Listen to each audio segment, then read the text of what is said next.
yung packaging niya. Ito po ang unit natin guys. Sa gilid, sa likod, ayan, sa ibabaw, ayan, sa ilalim. Tagay natin yung loob. Ayan. So ayan, yung pinakaloob niya. So may manual din siya. May pinaka-pouch bag. Palagayin na ito. USB cable. May extra cover siya. Ito. Yung panlinis. So sa unit natin, ayan, so meron siyang cover dito sa ibabaw. So tanggalin lang natin siya dito. Tapos yung ibabaw niya, ayan, kung makikita niya, yan yung pinaka-foil niya. Tapos pinaka-harap. Tapos meron siyang decoration strip. So saan nakalagay yung brand name at saka yung model number niya. Ito, green panel. So kita mo dito, medyo maligas-gas siya. Ayan. So yun yung pinaka-design niya. Sa gilid, itong portion na to, ito yung switch. Okay, so yung on and off. So sa ilalim naman niya, yung portion na to, ayan, so nandito yung, so pag tinanggal mo to, ayan. Ayan, so nandito yung pang-charge. Dito mo gagamitin yung USB cable mo para ma-charge yung unit mo. So yung power niya is 3 watts. And then yung input naman niya is direct current 5 volts. So yung unit natin is washable.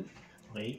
So pwede yan mabasa. So yung shaving razor natin guys, i-charge mo siya 8 hours. So nafu-full battery na siya in 8 hours. Yung unit din natin is meron tinatawag na 2-blade cutting system. Pag na-full charge na siya, ang working time niya is 50 minutes. So pag si-shave, umabot siya ng 20 times pag ginamit mo siya.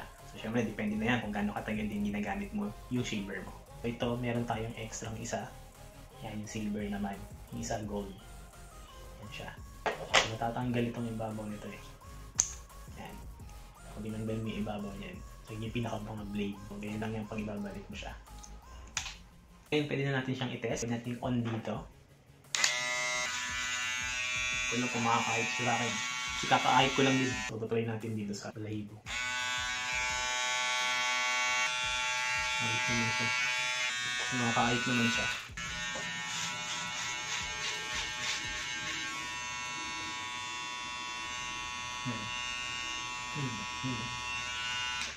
Kaya na may naramdaman ako dito ngayon, wala na siya. Wala, hindi ko na nararamdaman. Ayos. So, sagad na sagad talaga siya. Ayos.